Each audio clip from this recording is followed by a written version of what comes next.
Hey guys, welcome to PM Pathshala. Guys, आज हम लेकर आए हैं हमारा vision IAS monthly current affairs August 2024, जिसमें हम ऑलरेडी हमारे 2 सेक्शंस को कंप्लीट कर चुके हैं। आज हम देखेंगे इकॉनमी का GS3 वाला पोर्शन जो हमारा मेंस एग्ज़ाम का होता है, और इसमें हम गाइस आज 4 टॉपिक कवर करेंगे। रेस्ट टॉपिक्स कल कवर होंगे विद MCQs। तो आपको चैनल पे सब्सक्राइब करना है, लाइक शेयर करिए, लोगों तक पहुंचाइए ताकि उनके भी करंट अफेयर्स की जो समस्या, सबसे ज़्यादा बच्चे करंट अफेयर्स से परेशान रहते हैं, वो दूर हो जाएगी। लास्ट 2 ईयर्स की विजन आईएएस की मैगज़ीन तैयार है प्लेलिस्ट के साथ, आप जाइए और जाके चेक कर सकते हैं। कुछ बच्चों का रहता है कि मैम PDF मैं शेयर कर दिया करूँगी डिस्क्रिप्शन बॉक्स में ही, आप उस पर देख सकते हैं। ठीक है, तो हम सीधा, अब कोई और देरी करते हुए सीधा टॉपिक पे चलते हैं कि इकॉनमी के सेक्शन में कौन कौन से टॉपिक इस बार डिस्कस किए गए हैं। देखिए, सबसे पहला टॉपिक जो डिस्कस किया गया है वो है new schemes for agriculture sector, कि एग्रीकल्चर सेक्टर के लिए कुछ नई स्कीम्स को लाया गया है। आज हम चेक करेंगे इसके अंदर कि इस स्कीम में क्या क्या ऐसी स्कीमें डाली गई हैं जिससे एग्रीकल्चर सेक्टर बूम करे। तो ऐसी 7 मेजर स्कीम्स ली गई हैं ताकि फार्मर की लाइफ और उसका लाइवलीहुड दोनों सुधरे, और उसके लिए इतना पैसा स्पेंड किया जाएगा। तो 7 न्यू स्कीम्स बेसिकली हैं कौन कौन सी। देखो, 7 न्यू स्कीम्स में ये सारा पार्ट आएगा, यानी कि डिजिटल एग्रीकल्चर मिशन, यानी कि डिजिटल चीज़ों को एग्रीकल्चर तक लेकर आना। Crop science for food and nutritional security के लिए। तीसरी चीज़ हम देखेंगे, हम ना स्ट्रेंथन करेंगे एग्रीकल्चरल एजुकेशन को, मैनेजमेंट को और सोशल साइंस को। चौथा काम हम ये करेंगे कि हम ना सस्टेनेबल लाइवलीहुड लेकर आएंगे बेसिकली, जिससे कि हेल्थ एंड प्रोडक्शन दोनों सुधर जाए। और फिर हमारा पांचवा काम ये होगा कि हम सस्टेनेबल डेवलपमेंट प्लस हॉर्टिकल्चर पर भी ध्यान रखेंगे। छठा काम हमारा होगा कि हम जितने भी हमारे कृषि विज्ञान केंद्र खुले हैं उनको हम और स्ट्रेंथन करें, उनकी और ज़्यादा शक्ति बढ़ाएं, उनकी और ज़्यादा वो इंक्लूजन में सभी कुछ चीज़ों को लेकर आएँ। और सातवीं चीज़ हम ये करेंगे, हम ना नेचुरल रिसोर्स मैनेजमेंट पे ज़्यादा से ज़्यादा फोकस करेंगे। तो ये तो मेन हेडिंग्स हैं इन टॉपिक्स की, कि कैसे कैसे। देखो, इसका मेन एजेंडा जो है ना, वो हमारे एग्रीकल्चर को डिजिटलाइज करना है, हमारे लाइफ स्टॉक को इम्प्रूव करना है, हमारे हॉर्टिकल्चर सेक्टर को इम्प्रूव करना है, जैसा कि हमने बजट में भी पढ़ा था। अब देखो, इस पूरे टॉपिक पे जाने के लिए कि सातों सेक्टर्स कैसे काम करेंगे, सबसे पहले आपको ये पता होना चाहिए कि आज की डेट में फार्मर्स के लाइफ और लाइवलीहुड का करंट स्टेटस क्या है। अगर आप इकोनॉमिक सर्वे उठाते हो 2022-23 का, तो वहाँ पे एक नोट करोगे बात कि 65% जो 2021 का डेटा है, कंट्री का जो पॉपुलेशन है वो कहाँ रहती है, हमारे गांव में रहती है। सबसे पहले तो यही बात करो आप। इकोनॉमिक सर्वे जब आप 2022-23 का पढ़ते हो तो वहाँ साफ हमें पता चल जाता है 2021 के डेटा से कि हमारी आज भी जो जनता है 65% वो किसी गांव में रहती है, रूरल एरिया में रहती है, और 47% ऐसी जनता है जो कि एग्रीकल्चर से ही अपना जीविका चला रही है, लाइवलीहुड चला रही है। अच्छा, एवरेज जो मंथली इनकम है हमारे फार्मर्स की 2018-19 में वो है 10,218। फार्मर्स की इनकम कितनी है? 10,218 रुपये हम फार्मर्स को देते हैं बेसिकली। अब हम चलते हैं आगे की बात करते हैं। हमारा जो इश्यूज़ हैं, कंस्ट्रेंट हैं, हम फार्मर की लाइवलीहुड को इंक्रीज़ करने में जो जो दिक्कतें आती हैं वो कौन कौन सी दिक्कतें होती हैं। तो कह रहा, देखो, सबसे बड़ी दिक्कत है सबसे पहली टेक्नोलॉजिकल इशू। कह रहा कैसे? कह रहा जो हमारी टेक्नोलॉजी है वो बहुत ही आउटडेटेड है, बहुत पुराने ज़माने की है। हमारे पास क्रेडिट की समस्या आती है, उनको इतनी अवेयरनेस नहीं रहती कहाँ से वो बोरो कर सकते हैं ठीक ढंग का फंड। एग्जाम्पल के तौर पर ये कह रहा है कि 47% जो हमारा एग्रीकल्चर एक्टिविटी है मैकेनाइज है इंडिया में, lower than other developing country, जिसमें चाइना 60% पे, ब्राज़ील 75% पे है। दूसरी डेवलपिंग कंट्रीज हमसे ज़्यादा अच्छा एग्रीकल्चरल एक्टिविटी में जुड़ी हुई हैं, जबकि हमारी 65% पॉपुलेशन रह रही है। सोचने वाली बात है। फिर कह रहा हमारे देश की सबसे बड़ी समस्या पता है क्या है, जो हर सेक्टर में रहती है, बताओ क्या? रिसर्च एंड डेवलपमेंट की समस्या। कह रहा कैसे? कह रहा जो एग्रीकल्चर रिसर्च हमारी कंट्री में है उसमें रिसोर्स एक तो होते ही नहीं है हमारे पास, रेगुलेशन नहीं है, IPR की समस्या, इंटेलेक्चुअल प्रॉपर्टी राइट वाला। कह रहा आप देख के दंग रह जाओगे, इंडिया खाली 0.4% एग्री GDP R&D में पैसा लगाता है, जो कि चाइना, ब्राज़ील, इजराइल से बहुत ज़्यादा कम है। फिर तीसरी चीज़ क्या है? एग्रीकल्चरल क्रेडिट, यानी कि जो इंस्टीट्यूशनल क्रेडिट है वो बहुत कंस्ट्रेंट में है। टेनेंट फार्मर जो specially in the case of वो बहुत ज़्यादा परेशान रहते हैं, जो बेचारे फार्मर्स का अपना लैंड भी नहीं होता है। सोचो उनको उधारी कहाँ से मिलेगी, उनको कहाँ से क्या क्रेडिट मिलेगा जिससे वो अच्छे बीज खरीद पाएँ, उपजाऊ कर पाएँ ज़मीन को, ये सारी समस्या है। फिर issues related to natural resource management, यानी कि सॉइल के ऑर्गेनिक मैटर का डिक्लाइन होना, फर्टिलाइजर्स का एक्सेसिव यूज़ करना, वाटर की स्कारसिटी है, पानी की बहुत समस्या है, एग्रीकल्चर एरिया इतना रेनफेड जो है उसको कैसे लेकर आना, पानी का सही इस्तेमाल कैसे करना, ये बड़ी समस्या है। नेचुरल रिसोर्स मैनेजमेंट भी हमें नहीं पता चलता है, क्योंकि फार्मर को जानकारी नहीं रहती, तो उसमें हम कैसे इस बात को करें, ये एक समस्या है। फिर हम देखते हैं सप्लाई चेन रिलेटेड कुछ इश्यूज़ भी हैं। कह रहा है ऐसे क्या है, कह रहा इनएडिक्वेट्स इंफ्रास्ट्रक्चर। उसके बाद गाइस देखो हमारा सप्लाई चेन का भी बड़ा क्राइसिस है, इनएडिक्वेट इंफ्रास्ट्रक्चर है। कह रहा आप सोचो, हैरान रह जाओगे, 30 से 35% जो फ्रूट एंड वेजिटेबल है वो सप्लाई चेन ठीक ढंग से ना चलने से। सप्लाई चेन का मतलब क्या है, यानी कि हार्वेस्टिंग से स्टोरेज, स्टोरेज से ग्रेडिंग, ग्रेडिंग से ट्रांसपोर्ट, ट्रांसपोर्ट से पैकेजिंग, डिस्ट्रीब्यूशन में इतना प्रोसेस में इतना हमारी लॉजिस्टिक्स ख़राब होती हैं कि हमारा 30 से 35%, सोचो आप, सोचो कितना जनता के पास जा रहा है हमारा, कितने लोग फ्रूट्स खाते हैं, वेजिटेबल्स खाते हैं, बेचारे लोग, लॉस हो जाता है सप्लाई चेन में। बड़ी शर्म की बात है यार। फिर आपके साथ एक्सपोर्ट के बैरियर्स हैं, क्यों हैं, क्योंकि नॉन टैरिफ जो ट्रेड बैरियर्स हैं, सैनिटरी या फिर पाइथोसैनिटरी में मेजर्स तो लिए जाते हैं, स्ट्रिंजेंट गाइडलाइंस हैं, वो भी एक, आप जब आप ख़रीदने जाते हो एग्रीकल्चरल या बाहर प्रोसेस फूड, वो आपके इंडिया के एक्सपोर्ट को बहुत ज़्यादा प्रभाव करता है। नॉन टैरिफ जो ट्रेड बैरियर्स लगा रखे हैं वो प्रॉब्लम है आपके साथ।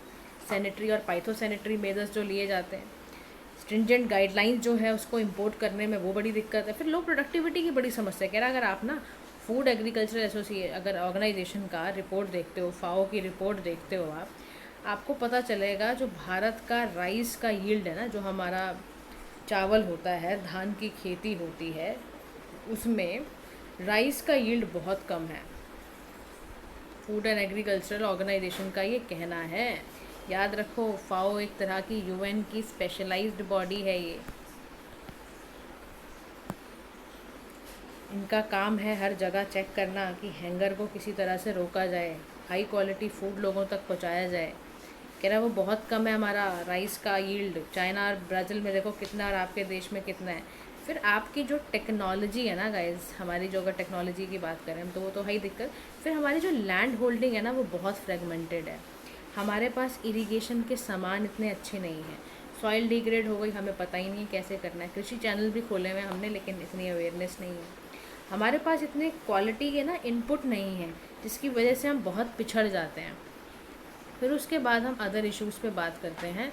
इरेटिक क्लाइमेट की यहाँ बात आती है। जब गवर्नमेंट ऑफ इंडिया ने जब इकोनॉमिक सर्वे लिया था 2018 का, तो एस्टिमेट करा था कि जो एनुअल लॉस है $9-10 बिलियन का, वो क्यों हुआ। कह रहा वो इस वजह से हुआ क्योंकि क्लाइमेट चेंज में एडवर्स इफेक्ट पड़ा था। तो सबसे बड़ी समस्या क्या है, इरेटिक क्लाइमेट है, यानी जो क्लाइमेट है, जो आपका जलवायु है, वो भी बहुत बदलती चली जा रही है। आप ही देखो कितने एडवर्स टेम्परेचर होने लग गए हैं। ठंड में बहुत ठंड पड़ती है, गर्मी में बहुत गर्मी पड़ती है, बारिश में इतनी बारिश हो जाती है कि सारी क्रॉप्स ख़राब हो जाती हैं।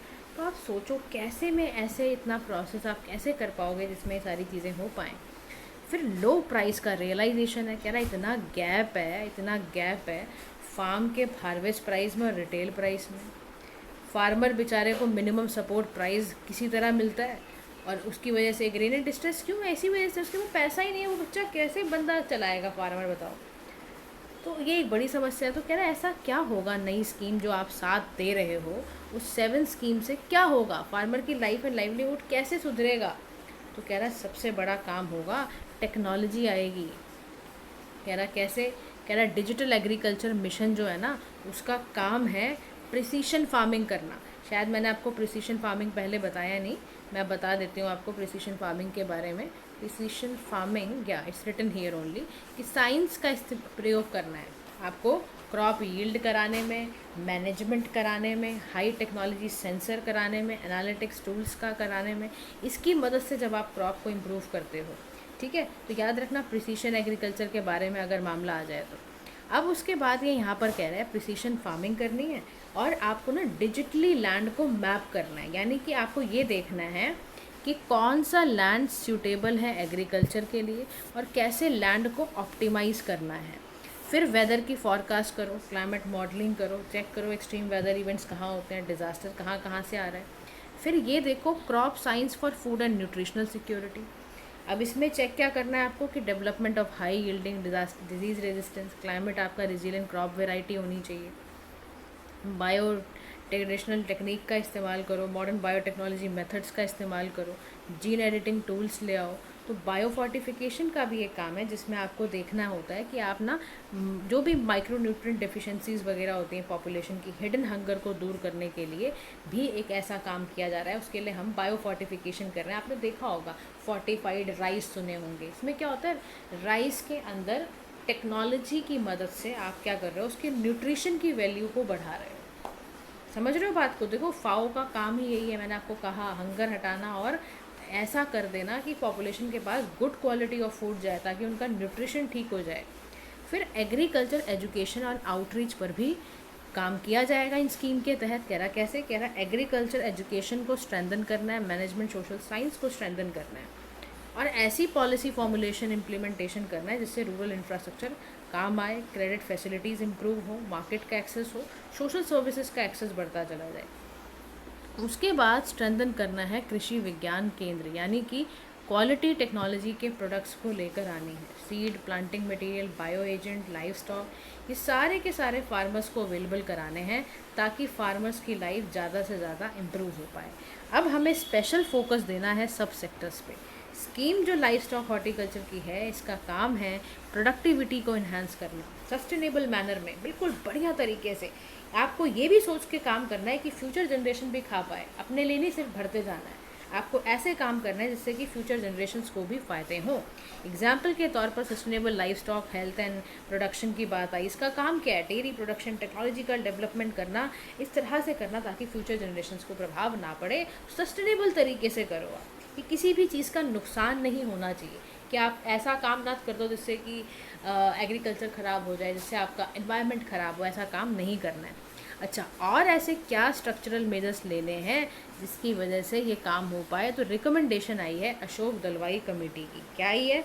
Enable farm owners to transit from status of cultivators to farm managers, यानी कि आपको आउटसोर्स करना है पॉसिबल फार्म ऑपरेशंस ताकि एफिशिएंसी यूज़ अच्छे से हो पाए। क्या करना है, जितने भी फार्म ओनर्स हैं, जितने भी ओनर होते हैं जिनके पास फार्म है, फार्मिंग जो करवा रहे हैं ओनर जो हैं, उनका स्टेटस कल्टीवेटर से फार्म मैनेजर हो जाए। पहली बात तो मैनेजर हो जाएगा तो उनको एक बात है कि भाई तुम्हें ही मैनेज करना है। मैनेजर का मतलब क्या, जो रिसोर्सेज को इफेक्टिवली और एफिशिएंसी के साथ यूज़ करें। ठीक है, अब यानी कि यहाँ पर प्रोफेशनल सर्विस प्रोवाइडर्स का सिस्टम होगा। कह रहा कैसे, कह रहा एक ओरिजिनल इक्विपमेंट मैन्युफैक्चरर होगा, उसकी रिस्पॉन्सिबिलिटी होगी कल्टीवेशन सर्विसेज की, पेस्ट मैनेजमेंट की, इरिगेशन मैनेजमेंट की, हार्वेस्ट मैनेजमेंट की। बात समझ में आ रही है?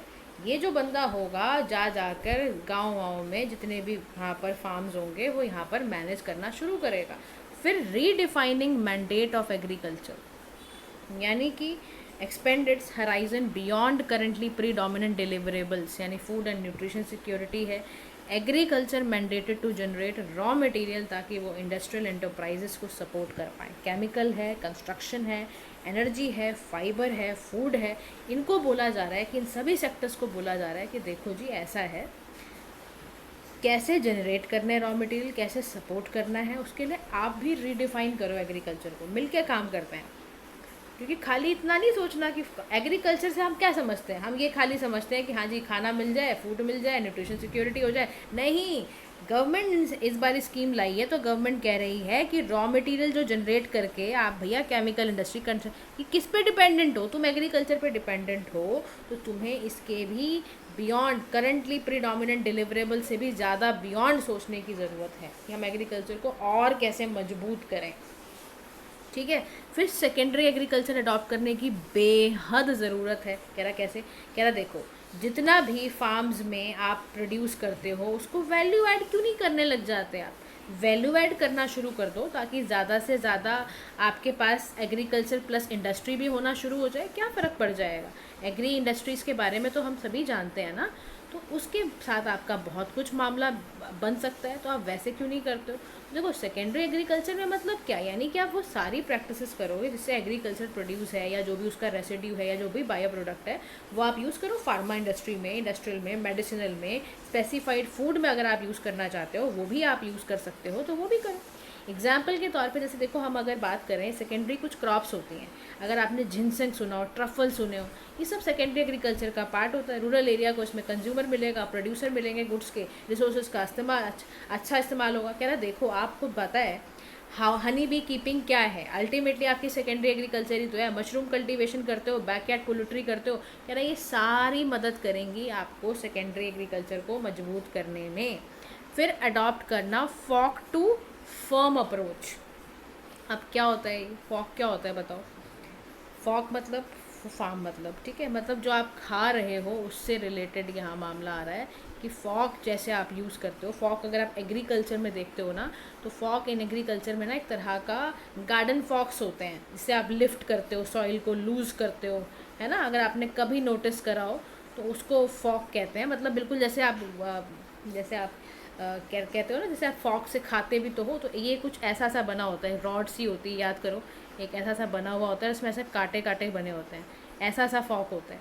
तो ये फॉक बेसिकली क्या है, ये फॉक बेसिकली क्या करता है, इस फॉक का बेसिक काम यही होता है कि आप ना अल्टीमेटली यहाँ कह रहे हैं कि फॉक से लेकर फार्म अप्रोच को अपनाया जाए, मतलब मोनिटाइजेशन किया जाए। समझ रहे हो बात को? यानी कि एग्री लॉजिस्टिक्स को इम्प्रूव करा जाए, ये आसान बनाना बहुत ज़रूरी है, ऐसी स्ट्रेटजीज़ का इस्तेमाल करना है। फॉक टू फॉर्म बेसिकली एक मल्टी स्केल मेथड है कि डाइटरी हैबिट कैसे फूड सिस्टम को अफेक्ट करती हैं। यानी कि अल्टीमेटली यहाँ ये बात कर रहा है आपको सस्टेनेबल फूड की। ऐसी डाइटरी हैबिट लगाओ जिससे कि सस्टेनेबल फूड बढ़े। फूड सिस्टम को डिफरेंट लेवल पर एनालाइज किया जाए, इंडिविजुअल के पास जा रहा है, हाउस होल्ड, रीजन, नेशन के पास जा रहा है, तो न्यूट्रिशन भरी डाइट हो। 2023 मिलेट ईयर क्यों मनाया गया, आप सोचो, ये मिलेट ईयर क्यों था? इसका सबसे बड़ा कारण था कि हम लोगों तक पहुँचें, सस्ता और न्यूट्रिशन भरा खाना उनको प्रोवाइड करें। क्योंकि जितना आप धान की खेती करोगे, गेहूं की खेती करोगे, उतना न्यूट्रिशन ये नहीं दे देंगे। और इनकी खेती भी आसान होती है, कोर्स क्रॉप्स होती हैं, ये आसान होती है। अच्छा, एक तो ये काम कर लो। नेक्स्ट आपको करना क्या है, इंक्रीज़ करना है वेराइटी रिप्लेसमेंट रेशो, VRR। यानी आपको फेज आउट करना है वेराइटी ऑफ ओल्ड सीड जो है उनको रिप्लेस करना है हाइब्रिड और इम्प्रूव सीड में, ठीक है। फिर वाटर मैनेजमेंट करना है, यानी आपको कैसा पानी का इस्तेमाल करना है, माइक्रो इरिगेशन से आपको ग्राउंड वाटर रिचार्ज करना है, एग्रो क्लाइमेट बेस्ड क्रॉपिंग करनी है, और अपने पूरे सेक्टर को डाइवर्सिफाई करना है। यानी फ्रॉम मेजर सीरियल्स जैसे पैडी है, वीट है, उसको न्यूट्री सीरियल्स में बनाना, ऑनली फूड ग्रेन्स हैं, कार्बोहाइड्रेट से प्रोटीन पे जाना, फ्लोरल से फ्लोरल पे जाना, फ्लोरल खाली फ्लोरल नहीं, एनिमल जैसे एग्स, मीट, फिश वगैरह बनाना शुरू कर दो, डेयरी लाइफ स्टॉक, फिशरी। मतलब आप ना कोशिश करनी है आपने, इससे आपका सॉइल अच्छी रहेगी और आपके पास ज़्यादा कमाई होगी। देखो, हमारा मेन मुद्दा यही तो है ना कि हमारा जो उनका लाइवलीहुड है उनको इम्प्रूव करना है, तो उसके लिए हम चाहते हैं वो अपने सेक्टर को डाइवर्सिफाई करें। अच्छा, अभी हमने कहा डिजिटल एग्रीकल्चर मिशन ला रहे हैं, क्या है, कह रहा है यूनियन कैबिनेट ने इसमें 2817 करोड़ रुपए लगाने जा रही है। अब डिजिटल जो है बेसिकली यहाँ पर क्या है, ये इसमें क्या करेंगे हम ना, टेक्नोलॉजी की मदद से फार्मर की लाइफ इम्प्रूव करेंगे। एक अम्ब्रेला स्कीम है, यूनियन बजट में आई कि भाई इसको निकाल के लाओ और इसको करो। इसमें दो आपके फाउंडेशनल पिलर्स हैं, एक एग्री स्टैक है यानी किसान की पहचान, ये फार्मर जो सेंट्रिक अगर हम बात कर रहे हैं, तो स्ट्रीमलाइन सर्विस है, सर्विस डिलीवरी दी जाएगी, फार्मर रजिस्टर में नाम होगा उसका विलेज को मैप किया जाएगा, उसकी क्रॉप साउंड रजिस्ट्री पूरी बनाई जाएगी कि हर सीज़न में मोबाइल बेस्ड जोग्राफी उसकी पूरी निकाल कर, कि ग्राउंड सर्वे कर उसकी कौन सी क्रॉप उसने कब उगाई है, सारा डेटा बनाया जाएगा। फिर कृषि डिसीजन सपोर्ट सिस्टम है जिसमें रिमोट सेंसिंग डेटा लगाया जाएगा, crop, soil, weather, water management का, ठीक है। अब सॉइल प्रोफाइल मैपिंग क्या होती है, यानी डिटेल सॉइल प्रोफाइल मैपिंग करनी है 1:10,000 स्केल में, ठीक है। डिजिटल आपका जनरल क्रॉप एस्टिमेशन सर्वे करना है, और कृषि डिसीजन सपोर्ट सिस्टम तो है ही, ड्रॉट और फ्लड मॉनिटरिंग करना, क्रॉप इंश्योरेंस, ग्राउंड वाटर के लिए जियो स्पेशल डेटा बनाना, इनके कुछ टारगेट्स भी हैं। डिजिटल आइडेंटिटीज़ को क्रिएट करना, डिजिटल क्रॉप सर्वे करना, ये सारा काम भी इन्हें करना है। अब डिजिटल एग्रीकल्चर से आप समझते क्या हो? डिजिटल एग्रीकल्चर का मतलब है कि आप मॉडर्न टेक्नोलॉजी की मदद से आप क्या करोगे, जाके फार्मर्स को मैनेजमेंट सिखाओगे और उनको कहोगे भाई लोगों साइंटिफिक और डेटा ड्राइवन, मतलब साइंटिफिक तरीके टेक्नोलॉजी का इस्तेमाल करना है, वेदर पैटर्न चेक करना है, डिजिटली आपको सब डेटा मिल रहा है। और ये भी ध्यान रखो कि आपकी कौन सी सॉइल टाइप है, इसमें कौन कौन सी चीज़ें आप क्रॉप्स ग्रो कर सकते हो, वो सब, यानी प्रिसीशन मेथड। स्मार्ट फार्मिंग पे आ जाना है हम advance technology plus data driven में हो जाना है। दो तरह के काम हम कर लेंगे, हमारी स्मार्ट फार्मिंग शुरू हो जाएगी। फिर कह रहा है digital technology to for agriculture sector, हमें ड्रोन्स का इस्तेमाल करना है to first locust in India 2019। कह रहा है आपको याद है लोकस्ट आ गया था, हमने देखा था ना, खूब घूम रहे थे, मतलब it's not good for the agriculture crops and all के लिए। गुरुग्राम में तो बहुत ज़्यादा था, अगर आपने कभी देखा हो तो वहाँ पर ड्रोन्स का इस्तेमाल करके ही आपने क्या करा, स्प्रे वगैरह फेंका और फिर रिड्यूस हुआ क्रॉप लॉस। कह रहा है ये देखो डिजिटल टेक्नोलॉजी का कितना बड़ा फ़ायदा है। फिर कह रहा है ग्रेन जो बैंक मॉडल है ग्रोज वाला, ये आपको डोर स्टेप पे, मतलब जहाँ बैठे हो दरवाजे पर आएगा, end to end post supply service solution देने सभी जितने भी स्मॉल एंड मार्जिनल फार्मर हैं। तो ग्रेन बैंक का फ़ायदा हो गया। फिर आपका जितने भी ये वाले मामले हैं ना, यूटेक ग्रीन सेंस यानी कि ऑफ ग्रिड जो आपके ये रिमोट मॉनिटरिंग एनालिटिक्स सोल्यूशन है, इससे आपको डिजीज़ पेस्ट इरीगेशन मैनेजमेंट मिल जाएगा, ये फ़ायदा हो जाएगा आपको। फिर डिजिटल एग्रीकल्चर मिशन के क्या फ़ायदे हैं? डिजिटल एग्रीकल्चर मिशन का क्या फ़ायदा है सबसे बड़ा? ये फार्मर्स को एड करता है टू टेक इन्फॉर्म्ड डिसीजंस, यानी DCES बेस्ड डेटा से आप क्रॉप को डाइवर्सिफाई करते हो, ठीक है, आप इवेलुएट करते हो इरिगेशन की कितनी नीड है, जिससे एग्रीकल्चर क्या होगा, सस्टेनेबल बन जाएगा। फिर डेटा एक्यूरेट होना चाहिए क्रॉप एरिया और यील्ड का, जिससे ट्रांसपेरेंसी बढ़े, government scheme crop insurance loan disbursement हो, आप प्रिवेंट करो मिटिगेट करो वो लॉसेस जो फार्मर्स को हुए हैं, क्रॉप मैप जनरेशन करो, आप मॉनिटरिंग करो ताकि डिज़ास्टर रिस्पांस आपका अच्छा हो, इंश्योरेंस क्लेम अच्छे हों। मिशन में ये भी चाहता है कि आप डायरेक्ट इनडायरेक्ट एम्प्लॉयमेंट एग्रीकल्चर की क्रिएट करो, 2.5 लाख जो ट्रेंड लोकल यूथ और कृषि सखी हैं उनका इस्तेमाल करो, और इम्प्रूव्ड हो सर्विस डिलीवरी फॉर फार्मर्स, यानी एक्सेस करना आपको government schemes, crop loans, real time adviser, modern technology को वापस लेकर आओ, data analytics, AI, remote sensing की मदद से। डिजिटल ऑथेंटिकेशन पर भी ध्यान देना है, पेपर वर्क कम इस्तेमाल करना है और ऑप्टिमाइज़ करनी है वैल्यू चेन्स। अब क्या क्या चैलेंजेस हैं इफेक्टिव इम्प्लीमेंटेशन में, वो भी देख लेते हैं। सबसे बड़ा चैलेंज है फ्रेगमेंटेशन ऑफ एग्रीकल्चरल लैंड, यानी जो एवरेज लैंड होल्डिंग है इंडिया में वो फिर कितनी है, 1.08 हेक्टर्स। यानी यहाँ पर आप देखो making application of present technology बहुत ज़्यादा दिक्कत करती है। कह रहे हैं आपके पास सोचो इतना लैंड आपका फ्रेगमेंटेड है, लार्ज फार्म्स का पता ही नहीं चलता कैसे क्या करना है, इतना फ्रेगमेंटेड एग्रीकल्चरल लैंड है, एक लैंड यहाँ है, एक लैंड वहाँ है, एक लैंड यहाँ है, एक लैंड इधर है, एक लैंड बीच में, इतना फ्रेगमेंटेड होने से कैसे काम चलेगा, ये कह रहे हैं। तो आप सोचो कितनी बड़ी समस्या है ये। फिर इनिशियल कॉस्ट बहुत लगती है, इतना आसान नहीं है स्कीम को इम्प्लीमेंट करना, कंप्यूट करना, स्टोर करना, चीज़ों को इतनी स्केलेबल पर लेकर आना, यानी कि आपको देखो डेटा की भी प्रॉब्लम है, रिसर्च की भी दिक्कत है और इंफ्रास्ट्रक्चर नहीं है। आप देखो आप डिजिटल इंफ्रास्ट्रक्चर की बात कर रहे हो, शर्म आनी चाहिए आपको। आपके देश में इंटरनेट कितने इलाकों में चलता है, दिल्ली के कई इलाकों में नहीं चलता इंटरनेट, कई बार इतनी प्रॉब्लम आ जाती है, इतनी जहाँ जहाँ बहुत झुग्गियाँ हैं वहाँ पे डेटा ही नहीं आता, वाईफाई की बड़ी दिक्कत हो जाती है। तो आप तो गांव की बात कर रहे हो, वहाँ पे तो सबसे बड़ी प्रॉब्लम हो जाएगी। डिजिटल लिटरेसी की बहुत समस्या है। फिर लैंग्वेज बैरियर, अब आप सोचो टेक्नोलॉजी के इंटरफेस पे अभी ना पता चला था कि ना हर भाषा नहीं लिखी हुई है, हमारा फार्मर अंग्रेजी नहीं जानता, हमारा फार्मर कई इलाकों में हिंदी नहीं जानता, मलयालम नहीं जानता कई इलाकों में। तो आप बात को समझो, आपको एक ऐसा लाना पड़ेगा कि हमारा देश जो एकदम डाइवर्सिटी वाला देश है उसमें कैसे हम लेकर आएँ। अब ऐसे कौन से इंफ्रास्ट्रक्चर लें, इनिशिएटिव लें जिससे हमारा डिजिटल एग्रीकल्चर प्रमोट हो।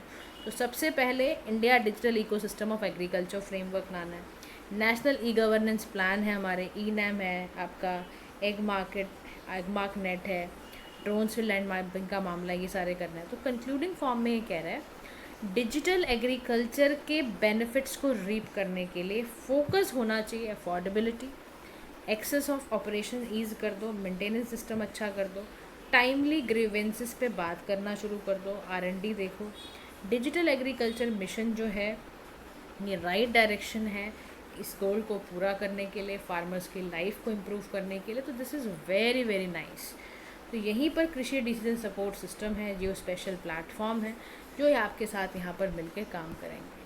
कह रहा है ISET-1A जो है अर्थ ऑब्जर्वेशन डेटा है, इसका काम है, रिमोट सेंसिंग इमेजरी का काम करना, ग्लोबल पोजीशनिंग सिस्टम का काम करना। ये सारे के सारे जो फसल है ये सारे सिस्टम इसीलिए चलाए जा रहे हैं ताकि डिजिटल वे में हम एग्रीकल्चर को अच्छा कर लें। लेकिन जो समस्याएं हैं उनको भी दूर करना हमारी जिम्मेदारी है, सरकार को उस पर भी ध्यान देना चाहिए।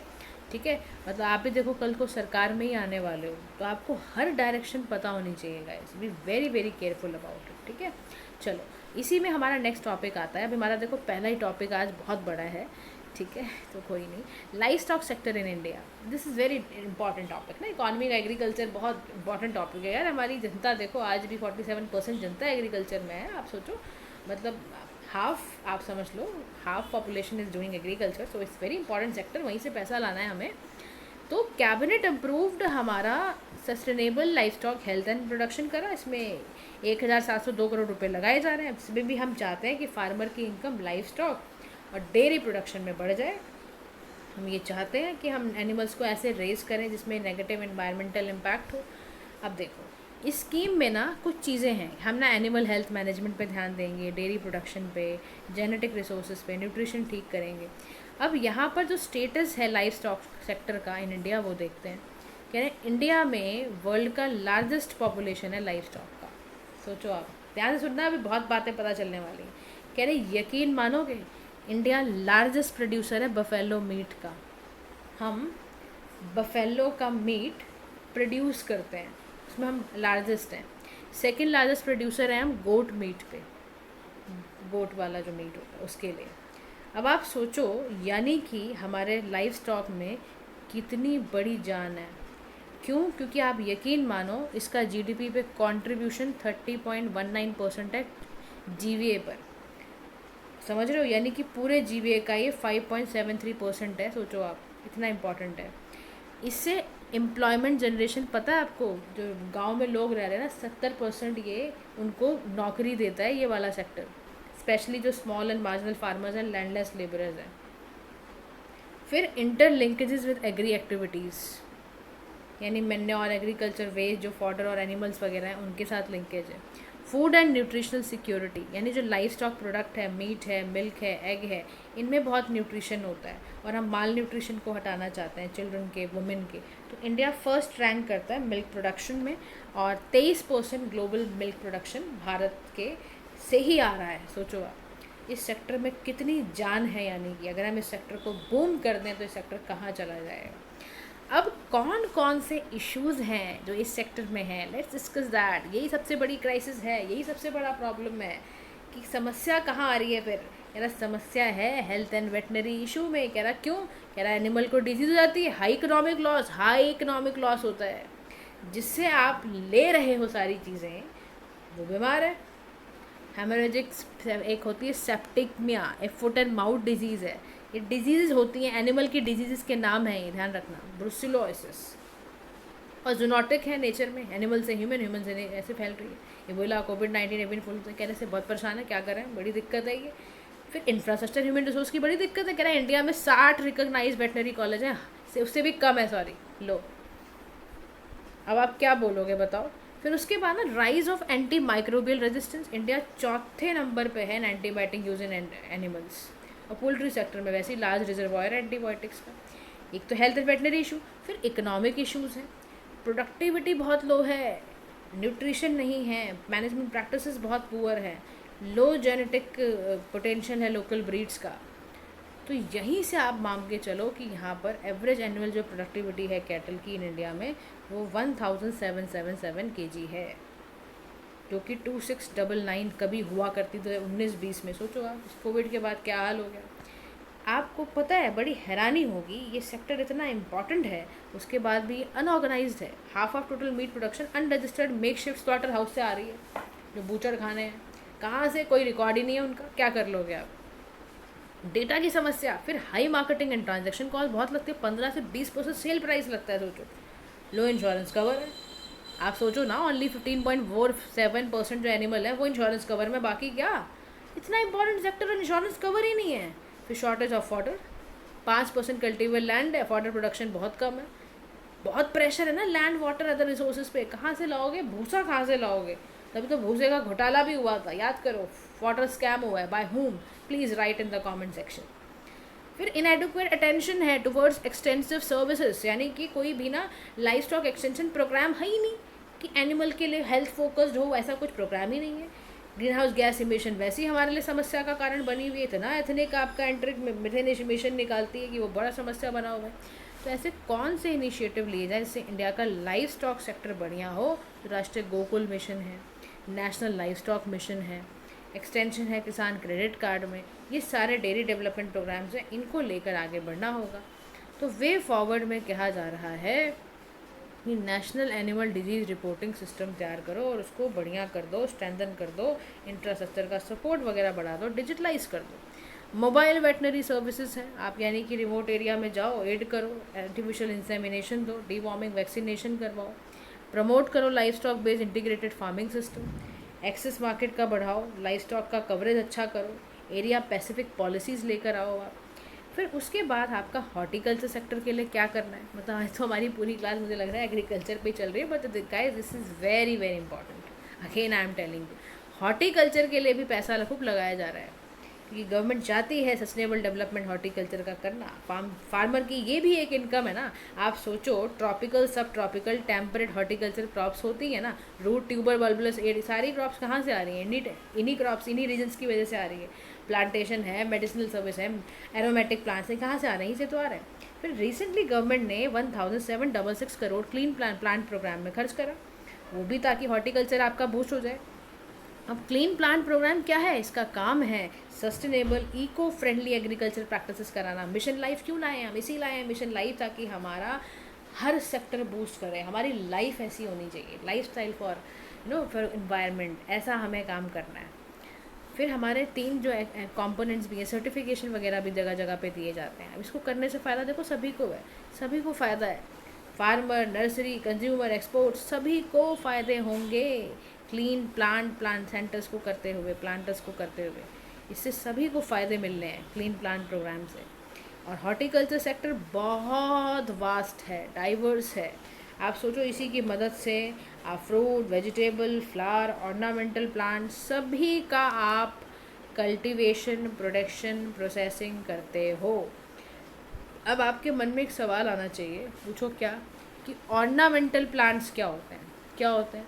ऐसे प्लांट जो ना एस्थेटिक और डेकोरेटिव पर्पस के लिए यूज़ किए जाते हैं, उनको हम ऑर्नामेंट समझते हो ना। ऑर्नामेंट ज्वेलरी वगैरह पहनते हो अपनी शोभा बढ़ाने के लिए हम, तो उसको हम, या जिससे हमें खुशबू लेनी होती है, हम लगाते हैं ना प्लांट्स। ऐसे भी प्लांट लगाते हैं जिससे सुबह उठे हम तो खुशबू आए, तो वो ऑर्नामेंटल प्लांट्स होते हैं। तो सब कहाँ से आ रहा है, कह रहा हॉर्टिकल्चर सेक्टर में बड़ी जान है, कह रहा पोमोलॉजी होती है, इसमें फ्रूट कल्टीवेशन वगैरह, ग्रेप कल्टीवेशन वगैरह होता है। एक ओलेरी कल्चर होता है, उसमें वेजिटेबल का कल्टीवेशन, फ्लोरी में फ्लावर्स हैं, अर्बोरी कल्चर में यानी कि ट्री एंड श्रब्स को आप कल्टीवेट करते हो। कह रहा है इसका स्टेटस भारत देश में देख लो पहले आप जरा, क्या है, कितना ये जीवीए दे रहा है, इससे कितनी जीडीपी अच्छी हो रही है हमारी। कह रहा मानोगे, कह रहा 3355.48 मिलियन टन्स और 13.1% ग्रॉस क्रॉप एरिया इससे कवर होता है। फ्रूट एंड वेजिटेबल 90% इंडिया का हॉर्टिकल्चर प्रोडक्शन करा रहा है। जीवीए 33% आ रहा है। सोचो आप, जीडीपी इससे कितनी ज़्यादा हमारी स्ट्रांग हो रही है। कह रहा फूड एंड एग्रीकल्चर जो ऑर्गेनाइजेशन है, इंडिया के लार्जेस्ट प्रोड्यूसर अनियन, जिंजर, ओकरा बताता है इंडिया को। सोचो, सेकंड प्रोडक्शन हमारा पोटैटो, कॉलीफ्लावर वगैरह में आता है। कह रहा अमंग फ्रूट मानोगे बनाना, मैंगो, पपाया सबसे ज़्यादा हमारे देश में रैंक करता है, प्रोड्यूस होता है। और इंडिया 14th है वेजिटेबल में, फ्रूट में हम 23वें नंबर पर है। कह रहा सोचो, इतना ज़बरदस्त प्रोडक्शन है हमारा। यानी हॉर्टिकल्चर सेक्टर आप सोचो, सनराइज सेक्टर है, पोटेंशियल ज़बरदस्त है इसमें। फ्रूट एंड वेजिटेबल है, इसमें लेबर फोर्स का अबेंडेंट है, इससे फॉरेन करेंसी की अर्निंग अच्छी हो जाती है। कह रहा है ऐसे कौन से इनिशिएटिव लिए जाएँ अंडरटेक फॉर द सेक्टर। कह रहा है mission for integrated development of horticulture, centrally sponsored scheme है, हॉलिस्टिक ग्रोथ होगी इसकी। 18,000 करोड़ एग्रीकल्चर मिनिस्ट्री ने अनाउंस करा है। कोऑर्डिनेटेड प्रोग्राम चलाए जाएंगे, कैपिटल इन्वेस्टमेंट सब्सिडी स्कीम चलाई जा रही है। कह रहे हैं ये सारे के सारा काम क्यों किया जा रहा है, ताकि हमारा ज़्यादा से ज़्यादा कल्टीवेशन बढ़े। लेकिन चैलेंज भी हमारे साथ में ही जुड़ा हुआ है, लो एक्सपोर्ट का शेयर है। इंडिया का जो शेयर है वो मेयर 1% है। इंडियन एक्सपोर्ट फूड सेफ्टी और स्टैंडर्ड में बड़ी दिक्कत हो रही है उसको। हमारे जो पेस्टिसाइड्स हैं उसके जो रेसिड्यूज़ हैं उससे रिजेक्शन एक्सपोर्ट में हम जा ही नहीं पा रहे हैं। फिर इंफ्रास्ट्रक्चर की बहुत डेफिशिएंसी है, यानी कि हमारे पास कोल्ड स्टोर नहीं है, हमारे पास वेयर हाउसेज नहीं है, कहाँ रखोगे। कह रहा पता है आपको, वेस्ट बंगाल, उत्तर प्रदेश, गुजरात, पंजाब, यहीं पर cold storage among the state inequitable. सोचो ज़रा आप, इतने हमारे बड़े बड़े प्रदेश हैं, इनमें इतनी समस्या है। यहाँ पर कोल्ड स्टोरेज की दिक्कत, लैंड होल्डिंग की दिक्कत है, क्रॉप रोटेशन तो छोड़ो आप, कहाँ से इनके पास स्मॉल ऑपरेशनल लैंड होल्डिंग है, वो कहाँ करवाएगा जिसकी सॉइल की फर्टिलिटी नहीं है, यील्ड ज़्यादा उसका सॉइल नहीं दे रहा है, वो कहाँ से हॉर्टिकल्चर क्रॉप उगाएगा। फिर उसके बाद पेस्ट एंड डिजीज़ का प्रॉब्लम, क्रेडिट कहीं से नहीं मिलता है, तो कैसे फार्मर इससे लीड कर पाएगा। तो उसके लिए कह रहा है देखो जी, आप क्या करो, आप कैपेसिटी बिल्डिंग बनाना शुरू कर दो। सबसे पहले तो फार्मर्स की, प्रोसेसर्स की, एक्सपोर्टर की, आप वैल्यू चेन एफिशिएंसी को इम्प्रूव करो। आप ऐसा कर दो कि ना प्रोसेस फूड जितने भी जूस जैम वगैरह होते हैं इसको मार्केट डिमांड के अकॉर्डिंग बेचो, फार्मर को डायरेक्ट इनकम क्यों नहीं कमाते हो। आप फार्मर को समझा दो भाई तू बिजनेसमैन बन जा, अब तू एक काम कर, तू उगा और अपनी साइट खोल, उस पर बेच सामान मस्त, तुझे भारत देश मतलब जगह जगह घूमने की भी ज़रूरत नहीं, ऑनलाइन बेचो आप। प्रिसीशन एग्रीकल्चर, हाइड्रोपोनिक्स, आजकल देखो शहरों के लोग ना और ऑर्गेनिक चीज़ों पे भाग रहे हैं, वो डायरेक्ट खरीदेगा फार्मर से, उसको ज़रूरत ही नहीं मिडिल मैन की। आप climate resilient smart agriculture practices पे बहुत ज़्यादा ध्यान दो, पेस्ट एंड डिसीज मैनेजमेंट पे ध्यान दो, वाटर सेविंग टेक्नोलॉजी की तरफ बढ़ने की आपको बहुत ज़्यादा ज़रूरत है। अब हमारा नेक्स्ट टॉपिक आता है जिसका नाम है national pest surveillance system. Again somehow it is related to agriculture guys, तो कोई नहीं, आज एग्रीकल्चर डे मना लेते हैं हम। तो खैर ये न्यूज़ में क्यों रहा ये देखते हैं। यूनियन मिनिस्ट्री जो एग्रीकल्चर की है इसने AI बेस्ड प्लेटफॉर्म लॉन्च करा है, नेशनल पेस्ट सर्विलेंस सिस्टम, जो क्या करेगा, फार्मर को कनेक्ट कर देगा एग्रीकल्चर साइंटिस्ट से, एक्सपर्ट से, ताकि वो पेस्ट जैसी जो डिजीज़ होती हैं उसको कंट्रोल कर पाए।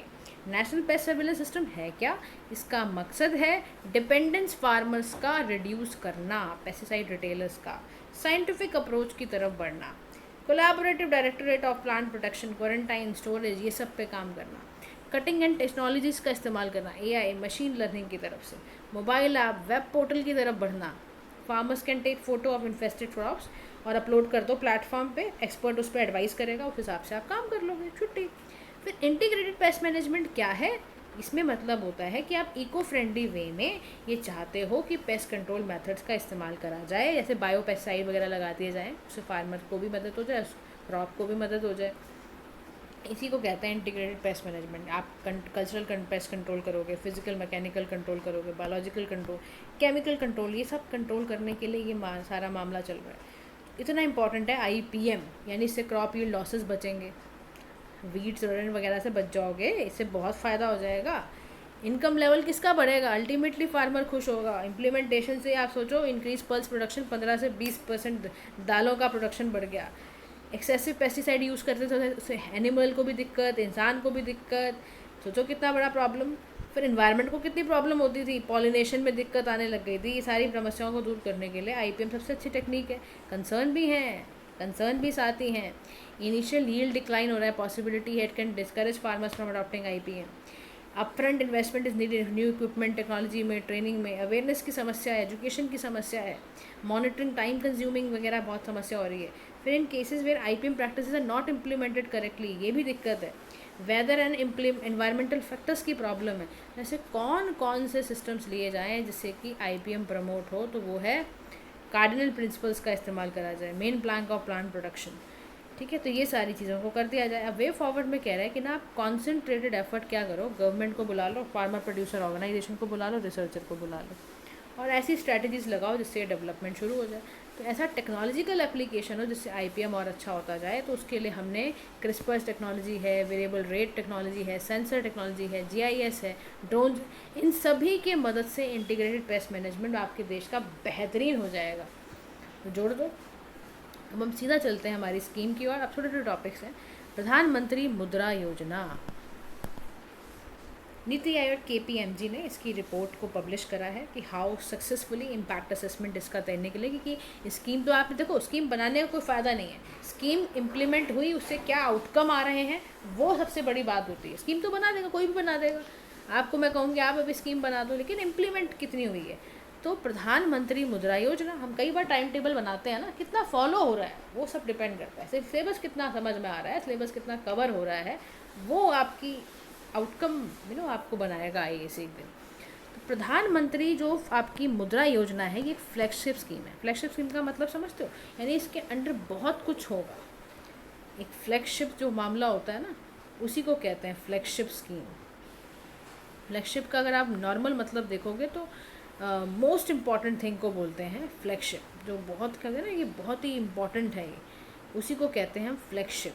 फ्लैगशिप स्कीम कभी आ जाए तो याद रखना। एक बार पता है, ये आपको जानकर बड़ी खुशी होगी कि एक बारी इंटरव्यूअर ने सवाल किया कि फ्लैगशिप प्रोग्राम क्या होता है। तो फ्लैगशिप प्रोग्राम याद रखना एक ऐसे प्रोग्राम है जो गवर्नमेंट ऑफ इंडिया देती है किसी बहुत इंपॉर्टेंट चीज़ के लिए, या बहुत मेजर हेल्थ, एजुकेशन, एनवायरनमेंट का कोई मेजर सेक्टर जब वो एड्रेस कर रहे होते हैं, ठीक है, तो उसको हम फ्लैगशिप प्रोग्राम कहते हैं।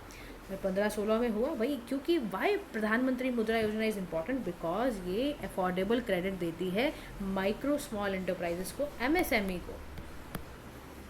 फंड अनफंडेड जो भी एमएसएमई सेक्टर है, जो फॉर्मल फाइनेंशियल सिस्टम को, इनको जोड़ना है हमें। और याद रखो, ये एक सीएसएस स्कीम है, सारा पैसा यूनियन गवर्नमेंट देती है 100%। लोन्स आपको मेंबर लेंडिंग इंस्टीट्यूशन से मिलते हैं, चाहे पब्लिक सेक्टर बैंक से लो, प्राइवेट सेक्टर बैंक से लो, जो भी बैंक्स का टाई अप होगा उनके साथ आपको मिल जाएगा। याद रखना, इसको मुद्रा योजना को चलाने के लिए एक एजेंसी है जो एमएलआई को चला रही है, मेंबर लेंडिंग इंस्टीट्यूशंस को, micro unit development refinance agency है उसके पीछे। याद रखो, मुद्रा कभी भी डायरेक्टली माइक्रो एंटरप्रेन्योर इंडिविजुअल को पैसा नहीं देती है, आपको आना बैंक ही पड़ेगा। लोन्स प्रोवाइड किए जाते हैं, टर्म लोन्स और एक वर्किंग कैपिटल। एलिजिबल बोरोवर वो होगा जो non corporate social small business segment में है, कोई इंडिविजुअल है, कोई प्रोप्राइटरी, किसी ने सोल प्रोप्राइटरशिप खोली हुई है, कोई पार्टनरशिप में है, कोई प्राइवेट है, कोई भी लीगल फॉर्म होनी चाहिए, पब्लिक कंपनी हो वो आए। इंडिविजुअल में भी चेक करा जाता है, ऐसे नहीं किसी को उठा के दे दिया जाता है। फिर क्रेडिट गारंटी फंड है, ये कब आया, ये 2015 में ही आया था, ताकि गारंटीड इन्हें एक लोन मिल पाए, सैंक्शन हो पाए। अदर बेनिफिट इसके क्या होते हैं कि आपको कोई प्रोसेसिंग चार्जेस, कोलेटरल वगैरह नहीं रखना पड़ता, फ्लेक्सिबल है इनका रीपेमेंट ऑप्शन। मुद्रा कार्ड मिलते हैं, जैसे आपको बैंक का डेबिट कार्ड मिलता है ना, वैसे ही मुद्रा लोन अकाउंट पे आपको डेबिट कार्ड मिलता है, ताकि आपको वर्किंग कैपिटल पोर्शन अपना पूरा करने के लिए। टाइप ऑफ लोन है, शिशु लोन 50,000 तक दिया जाता है, किशोर में 50,000 1 से 5 लाख तक, तरुण में पहले 10 लाख तक था, 5 लाख से 20 लाख बजट 2024 में अनाउंसमेंट हुई है, ये ध्यान रख लेना स्कीम के तहत, ठीक है। अब की हाइलाइट्स क्या है कि भाई क्रेडिट इनको मिलेगा 2015 स्कीम में, तो 35 करोड़ एमएस ऐसे आपके एंटरप्रेन्योर्स हैं, उनको फ़ायदा मिलेगा, मिला भी है इवन। और उसके बाद लोन साइज़ का इंक्रीज़ हुआ है, वुमेन्स आ रही हैं इसके अंदर, उनको भी फ़ायदा हो रहा है, ठीक है। इससे small business SC ST OBC के, उनके भी नाम पर काफ़ी चल रहा है। इससे एस्पिरेशनल डिस्ट्रिक्ट पे भी फ़ायदा हो रहा है, वाली स्कीम पे भी उसकी परफॉर्मेंस अच्छी हो रही है। नहीं, चैलेंजेस तो कुछ बने ही रहते हैं। कह रहा रीजनल वेरिएशन, आप आ जाओ, कह रहा नॉर्थ ईस्ट रीजन, चलो अभी चलते हैं। कह रहा वहाँ पर जो अमाउंट सेंक्शन था क्यूमुलेटिव अकाउंट में, वो बहुत लोवेस्ट है, 4% है। फिर NPA, नॉन परफॉर्मिंग एसेट, उसका क्या करोगे? पब्लिक सेक्टर बैंक का सबसे हाईएस्ट है, इन्हीं से आ रहा है। शिशु से तो Kishor account have the highest NPA, Kishor account पे बहुत मिल रहा है, NPA का बहुत। का नॉन परफॉर्मिंग कहाँ से लाओगे, क्योंकि पैसे नहीं देते, कोलेटरल वगैरह होता नहीं, बैंक कहाँ से पैसा निकाले। अब स्कीम डिज़ाइन ऐसी है, मैक्सिमम अमाउंट जो आपका है वो डिफ़ॉल्टेड में जा रहा है पैसा, बेनिफिट मिल ही नहीं रहा, बैंक को बेनिफिट नहीं मिला, तो बैंक क्यों इतना उसमें तवज्जो दिखाएगा इसको कि इसको हम स्कीम को लेकर आएंगे। तो बैंक वैसे ही पिछड़ जाता है, सेंट्रलाइज डेटाबेस है ही नहीं कोई कलेक्ट इन्फॉर्मेशन करने के लिए, वीकर सेक्शन को मिलता ही नहीं ये वाला क्रेडिट, डिजिटाइज प्लेटफॉर्म की वैसी दिक्कत है। कह रहे हैं इम्प्लीमेंटेशन में बहुत समस्याएं हैं, स्टाफ नहीं है, पुअर मॉनिटरिंग सिस्टम है, कोई स्टैंडर्डाइजेशन नहीं है, लोन एप्लीकेशन प्रोसेसिंग टाइम का कुछ पता नहीं चलता। कहाँ से इस पर इतना क्रेडिट बर्डन है इनके पास, कहाँ से करोगे आप? तो वे फॉरवर्ड में कह रहा है भाई स्कीम तो आपने बड़ी अच्छी बनाई, इम्प्लीमेंट तो तुम आप झेलेगा नहीं कर पाए। कह रहा है आप एक तो ट्रेडिशनल एडवर्टाइजिंग यूज़ करते हो ना, वैसे करो। आप टेलीविज़न में, रेडियो में पोस्टर वोस्टर बैनर लगाओ, रीजनल भाषा में लिखा करो। तमिल में बैठो तमिल भाषा लिखो, जहाँ बैठो वहीं भाषा लिखो। आप एडवर्टाइज़ करो सोशल मीडिया प्लेटफॉर्म पे, फेसबुक वगैरह पे लगाओ। लैंडिंग प्रोसेस को डिजिटाइज कर दो, डिजिटल पोर्टल्स तैयार कर दो, चैटबॉट्स वगैरह बना दो। ठीक है, उसके बाद सक्सेस स्टोरीज़ को दिखाओ, उसकी केस स्टडी दिखाओ। कह रहा मुद्रा डे मनाया था, यूको बैंक एवरी मंथ बनाता है, कैंपेन वगैरह चलाता है। कह रहा लो ना ऐसे लोगों को आप, 59 मिनट्स का लोन एक स्कीम चला था central bank of India IDBI ने, उनको बताओ आप कि ऐसे लोगों को ही आप क्रेडिट मिलता है इस पोर्टल के तहत, तो लोगों को पता चलेगा ना, तभी तो वो आएंगे आपके पास लोन लेने के लिए। तो this is guys Mudra scheme. Now let's come to the last topic आज के लिए, वो है क्रिएटिव इकॉनमी। क्रिएटिव इकॉनमी का क्या है? इंडियन जो चैम्बर ऑफ कॉमर्स है उसने all India initiative on creative economy को लॉन्च किया। उसका एम है कि हम ना इंडिया के जितने भी क्रिएटिव इंडस्ट्री है ना, उसके पोटेंशियल को, यानी कि उसकी ऊर्जा को, उसकी क्षमता को और बढ़ाएं। तो क्या करें? तो क्रिएटिव इकॉनमी कहो या ऑरेंज इकॉनमी कहो, एक ही बात है, ध्यान रखना। यानी कि क्रिएटिव असेट हम चाहते हैं हमारी इकोनॉमिक ग्रोथ डेवलपमेंट में क्रिएटिव चीज़ों की पेनिट्रेशन ज़्यादा हो जाए। Creative industry creation, production, distribution से चलती है, उसको हम चाहते हैं बढ़ाना। क्रिएटिव इंडस्ट्री बोले तो क्या कह रहा है, ये सारी इंडस्ट्री क्रिएटिव इंडस्ट्री है। Cultural side, traditional, performing arts, audio visual, new media, design, visual arts, सारा। क्रिएटिव इकॉनमी के कैरेक्टरिस्टिक्स क्या हैं? पहला कैरेक्टरिस्टिक्स है नॉलेज बेस्ड इकोनॉमिक एक्टिविटीज़, यानी एजुकेशन, ट्रेनिंग। फिर ओरिजिनल आइडिया एंड इमेजिनेशन, यानी कि जनरेशन जो भी एक्सप्लॉइट कर रहे हैं इंटेलेक्चुअल प्रॉपर्टी को, वो। क्रिएटिव इकॉनमी बोले तो क्या, मतलब आप ऐसा यूनिक आइडिया लाओ जो अभी तक था ही नहीं, मतलब आपका नाम इसमें लिख दिया जाएगा इंटेलेक्चुअल प्रॉपर्टी के अंदर, आपने कर दिया काम। फिर नॉन रिपीटेटिव होना चाहिए, ऐसा नहीं कोई रिपीटेटिव आपको उठा के कोई कॉपी पेस्ट करके ले ना। इकोनॉमिक कल्चरल वैल्यू होनी चाहिए उस चीज़ की, होगी तो आपको बुलाया जाएगा। सारे क्रिएटिव सेक्टर हैं, heritage, art, media, functional creation, सारे के सारे। And why we are so curious about this economy status?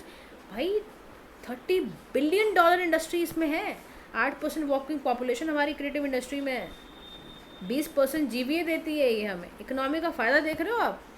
इससे डिमांड गुड्स एंड सर्विसेज की कितनी बढ़ेगी, हॉस्पिटैलिटी में, टूरिज्म इंडस्ट्री में, और ये $2 ट्रिलियन का फ़ायदा कराएगी हमारा, 50 मिलियन लोगों को जॉब देगी वर्ल्ड वाइड। और सोशल एस्पेक्ट जान के तो और खुशी होगी, 15 से 29 साल की उम्र के बच्चे जो हैं इसमें हैं, वुमेन भी हैं, 45% क्रिएटिव ऑक्यूपेशन वर्ल्ड वाइड। और स्किल एजुकेशन भी देखोगे तो देखो आप इसको जितना ज़्यादा एजुटेनमेंट करोगे, एजुकेशन प्लस एंटरटेनमेंट को एजुटेनमेंट कहते हैं, बस आपने कंबाइन किया और देखो फिर आप मज़े। कल्चरल एक्सचेंज वगैरह पे ध्यान दो, इंडियन क्विज़ेस देखो आप, इंडिया की सॉफ्ट पावर है। जो हमारे देश का खाना है वो ऐसा स्वादिष्ट होता है कि जगह जगह जब जाता है तो सॉफ्ट पावर का काम करता है। फिर क्रिएटिव इंडस्ट्री को एनवायरमेंटल फ्रेंडली हमें बनाना है, और हम ऐसे में ही लगे हुए हैं। जो भी हमारे केस ऑफ माइनिंग, एग्रीकल्चर, इसको और क्रिएटिव तरीके से हम करें, लेकिन हर्डल्स हैं। सबसे बड़ा challenge digitalisation, digital divide Bharat में बहुत है, साइबर सिक्योरिटी की दिक्कत, लिटरेसी नहीं है लोगों को डिजिटल इकोसिस्टम में। डिजिटल आर्ट गैलरी बनाना लोगों को, कितने लोगों को आता होगा आप सोचो। आप पता है रूरल इंटरनेट सब्सक्राइबर 41% है, लगाओ, और रूरल अर्बन डिवाइड 67.07%। भाई बहुत है, अर्बन एरिया में रहते हैं खाली क्रिएटिव लोग, ऐसा हो गया है। 58% जो इन मंथ हैं, 58 मंथ में आप सोचो पेटेंट एप्लीकेशन हमारे देश से कितनी कम जाती है। आप सोचो it takes 58 months on average to dispose of patent application. 20 month China में लगते हैं, 23 मंथ US में लगते हैं। सोचो IPR रेजिम आपके यहाँ कितनी अच्छी है। इनहेरेंट इश्यूज़ हैं सेक्टर के, क्रिएटिव इंडस्ट्री की इतनी फ्रेगमेंटेशन है, मार्केट का एक्सेस नहीं है उनके पास, रिकॉग्निशन नहीं है, लोकल कल्चर एंड आर्ट्स का कहाँ है, ट्रेडिशनल करियर प्रेफरेंस वैसे नहीं लोग लेते। कितने लोग लेते हैं बताओ? सोसाइटल प्रेशर भारत के देश में इतना ज़्यादा है कि इंजीनियरिंग डॉक्टर चाहते हैं, सब चाहते हैं घर में उनके IAS मिले, इंजीनियर डॉक्टर्स मिले। कोई क्रिएटिव सेक्टर मतलब कोई समझता ही नहीं उसको प्रोफेशन, इतना रिस्की अनस्टेबल है, क्योंकि वो इसको मान के वो करना ही नहीं देते। लेकिन क्रिएटिव में देखो आप, इकॉनमी की इनिशिएटिव देखो आप, नेशनल IPR, यूनेस्को, जोनल, वो नेशनल क्रिएटर अवार्ड, ये वो। आप सोचो 2021 को हमने, यूनाइटेड नेशन ने डिक्लेयर किया था creative economy for sustainable development, 2021 का प्रोजेक्ट था ये।